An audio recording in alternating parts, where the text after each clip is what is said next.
네, 이번 시간에는 주석에 대해서 배워보도록 하겠습니다. 이거는 직접적인 코딩은 아닌데 꼭 필요한 기능이거든요. 그래서 초반에 설명드리고 넘어가도록 하겠습니다. 주석은 여러분들이 코드를 썼는데 그 코드가 실행되고 싶지 않을 때 쓰거나 혹은 코드에 대한 설명을 쓸 때 그럴 때 많이 쓰거든요. 그래서 총 3가지가 있습니다. 한 줄 주석, 그 다음에 여러 줄 주석, 그 다음에 문서화 주석, 이렇게 3가지가 있는데 이것들을 한번 배워보도록 하겠습니다.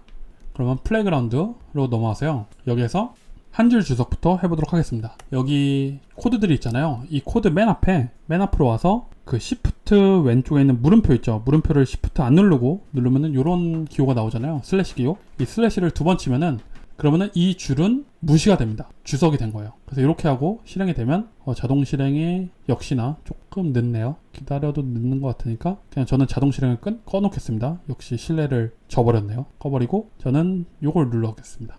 여러분들은 혹시 자동 재생이 잘 되면은 저한테 말씀 주시면 저 다시 한번 써보도록 하겠습니다. 그러면 지금 보면은 별이 첫 번째 줄이 사라졌죠. 2개부터 시작했잖아요. 지금 여기서부터 실행된 걸 볼 수 있습니다. 이렇게 우리가 코드를 쳐놨는데 이 줄은 이제 안 썼으면 좋겠어. 근데 지우기는 조금 아까워. 왜냐면은 나중에 쓸지도 모르겠거든. 그런 상황들이 이제 나올 수 있어요. 그럴 때 이렇게 주석을 쓰시면 됩니다. 그리고 주석을 쓰는 방법은 이렇게 앞에 슬래시를 2개 쓸 수도 있고 아니면은 더 편한 방법은 이렇게 여기로 내려오셔서 단축키가 있어요. 커맨드 누르고 아까 슬래시를 누르면은 이렇게 주석이 됩니다. 그러면 편하게 주석을 쓸 수 있죠. 자동 실행이 켜져 있네요. 그리고 이거는 장점이 있는 게 여러 줄을 한 번에 주석할 수 있습니다. 이렇게 하고 커맨드 누르고 슬래시 누르면 이 3줄이 지금 한 번에 주석된 걸 볼 수 있죠. 이렇게 여러 줄 주석할 때 단축키를 쓰면 편합니다. 그래서 이 단축키는 꼭 외우시는 게 좋습니다.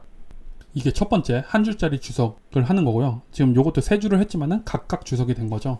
그리고 주석을 풀 때도 커맨드 슬래시 누르면 주석이 풀립니다. 이것도 풀게요. 그리고 한 번에 하는 주석도 보여드릴게요. 한 번에 하는 주석은 어떻게 하냐면은 여기 여러 줄 주석이 있는데 요거를 한 번에 하고 싶을 때가 있어요. 그때는 슬래시 누르고 별을 치고요. 이게 주석 시작이고 주석을 완료하고 싶은데 여기다가 할게요. 여기다가 별 누르고 다시 슬래시 하면은 얘는 여러 줄을 한 번에 주석합니다. 그래서 이렇게 쓸 수 있는데 근데 이거는 거의 많이 안 쓰는 것 같아요. 왜냐면은 이렇게 할 바에는 차라리 그냥 이거 지우고 이거 한 번에 이렇게 커맨드 슬래시 단축키를 하면 되잖아요. 그래서 웬만하면 단축키 쓰는데 근데 저는 보통 언제 쓰냐면은 주석을 풀게요. 이게 정말 많이 있다고 할게요. 코드가 막 몇백 줄이에요. 이렇게 있고 이렇게 아이고 잠시만요. 복사해서 좀 많이 복사해 놓겠습니다. 이렇게 정말 지금 얘는 몇 줄이죠? 430줄 이렇게 있는데 여기에서 0번째부터 100번째까지는 우리가 필요 없는 것 같아 라는 생각이 들었다고 해볼게요. 그럼 그때 이걸 한 번에 이렇게 들어가기 힘들잖아요. 이걸 전체 주석하려면 전부 다 들어가서 여기서부터 여기까지 들어가서 그 다음에 이렇게 해야 되는데 그렇게 어렵지 않네요. 아무튼 그래도 이럴 때 그나마 쓰는 것 같아요. 슬래시 별 들어가기 어려우니까 이렇게 쳐놓고 쭉 내려서 이렇게 요쯤까지 하면 될 것 같아 라는 데가 보이면 별 슬래시 이럴 때 쓰는 것 같습니다. 슬래시 시프트가 안 눌렸네요. 네, 이렇게 하면은 요 위에가 전부 다 주석되는 걸 볼 수 있습니다. 그래서 요거는 여러 줄 주석 쓸 때 이렇게 쓴다. 근데 여기도 써놨다시피 엑스코드에서는 단축키를 제공하기 때문에 근데 웬만하면은 거의 쓰는 경우가 없다라고 보시면 됩니다. 그리고 요 단축키는 참고로 엑스코드 뿐만 아니라 거의 모든 언어의 에디터에서 다 사용할 수 있습니다. 뭐 아마 들어보셨겠지만 비주얼 스튜디오 코드라고 되게 유명한 에디터가 있거든요. 이런 거나 뭐 파이참, 웹스톰, 뭐 아톰 뭐 그런 데서 다 주석 단축키는 똑같습니다. 그래서 맥의 경우에는 커맨드 슬래시이고 그 다음에 윈도우는 컨트롤 슬래시가 단축키라고 보시면 됩니다. 그래서 지금 배운 걸로 여러 가지 에디터에서 다 쓸 수 있다 라고 보시면 되고 그 다음에 엑스코드에서만 제공하는 건데 문서화 주석이라는 게 있어요. 그래서 요까지 보여드리고 끝낼게요. 얘는 뭐냐면은 요걸 제가 복사를 할게요. 여기 있는 내용을 요만큼을 복사해서 이거를 다 지우겠습니다. 전부 다 지우고 붙여넣기 할게요. 네, 이렇게 하면은 지금 슬래시를 3번 썼죠. 이렇게 3번 쓰면은 색깔도 약간 다르거든요. 요 위에 제가 한 줄짜리 주석이랑 비교할게요.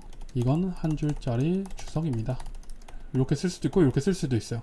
그러면 색깔이 약간 다른데 요거는 조금 더 진하고 얘는 조금 더 연합니다. 얘는 무슨 기능이 있냐면 요 앞에 에러가 떠서 요 탭이 아니라 다른 빈칸이 있었나봐요. 그래서 탭으로 바꿔줬고 이렇게 주석을 써놓으면은 지금 저희는 함수도 안 배웠고 함수 호출도 안 배웠으니까 이거는 문법은 무시하셔도 돼요. 나중에 함수에서 다 배울 겁니다. 근데 지금 얘는 함수라는 거긴 한데 이 썸이라는 게 지금 여기에 정의되어 있거든요. 근데 그거에 대한 설명을 제가 이렇게 써놓은 거예요. 이 설명을 이렇게 세 개짜리 슬래시로 표현을 하면은 여러분들이 옵션 키 누르고 요 썸을 눌러보실래요? 옵션 키 누르고 썸을 누르면 이렇게 설명이 뜹니다. 근데 이 설명이 놀랍게도 여기 보면 두 정수를 받아 그 합계를 반환하는 함수입니다. 그리고 리턴 밸류는 두 수의 합, 그다음에 디스커션 어쩌고 저쩌고는 놀랍게도 요 주소, 요거를 잠깐 드래그가 안 되네요. 그럼 여기 클릭해서 끄겠습니다. 여기서 써놨던 거 있죠. 방금 전에 두 정수를 받아 그 합계를 반환하는 함수입니다. 그다음에 파라미터, 그다음에 첫 번째 정수, 두 번째 정수, 리턴스, 두 수의 합, 이런 것들이 이거를 기반으로 이 함수에 대한 설명을 여기서 확인할 수 있게끔 해줍니다. 그래서 다시 옵션 키 눌러볼게요. 옵션 키 눌러서 클릭하면 네, 똑같죠. 어쩌고 저쩌고 아까 써놓은 거, 그다음에 리턴 밸류 이런 거마저도 다 똑같이 여기 써놓은 대로 확인할 수 있어요. 그래서 나만 볼 설명이면은 이렇게 한 줄짜리 주석이나 아니면 전체 주석 별이 들어간 거 쓰면 되는데, 근데 이거를 두고두고 볼 거예요. 저도 나중에 볼 거고 제가 쓴 코드를 남들이 또 봐야 될 수도 있잖아요. 그럴 때 이렇게 3개짜리 문서화용 주석을 쓰는 겁니다. 그러면은 그 코드를 사용할 때 이렇게 설명을 확인할 수 있다 라고 보시면 됩니다. 그래서 문서화 주석이 있고 이렇게 빠른 도움말 퀵헬프로 내용을 볼 수 있다 라고 보시면 됩니다. 그래서 주석은 언제 쓰는 거다? 첫 번째, 실행시키지 않고 싶은 코드가 있을 때 또는 설명을 쓸 때. 근데 내가 잠깐 보고 싶을 때는 요 슬래시 2개짜리 주석을 쓰면 되는데, 근데 남들도 보고 싶고 나도 나중에 계속 보고 싶으면은 이렇게 3개짜리 주석을 쓰시면 됩니다. 그리고 마지막으로 주석 단축키가 뭐였죠? 커맨드 슬래시 라고, 이거는 꼭 외우셔야 돼요. 제가 단축키 외우란 말을 거의 안 하는데 이건 정말 필요합니다. 그래서 이거 외워주시면 되고, 강의는 여기서 마치도록 하겠습니다. 감사합니다.